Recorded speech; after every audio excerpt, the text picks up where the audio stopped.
macaanto qawowga xagaaga dhacaayo laabtaada iga geli dunidoo dhan baraf markay noqotane waxaan kaa doonayaa jirkaaga inaad igu qandiciso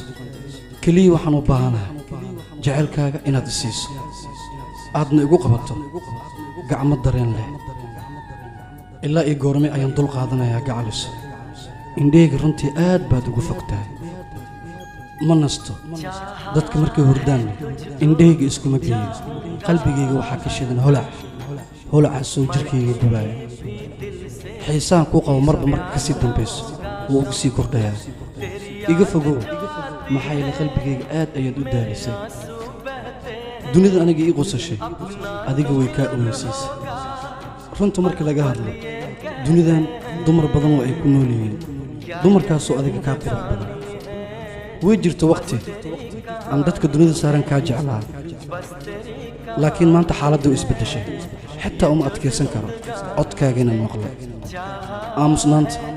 laabta daawo ayay u tahay marka eray walba lagu hadlo oo micno daran noqdo waqti aniga aan ku ilaaway miyaad ii soo xasuusatay mise aniga ayaaba ku soo xasuustay waqti aad adiga ii ilaawday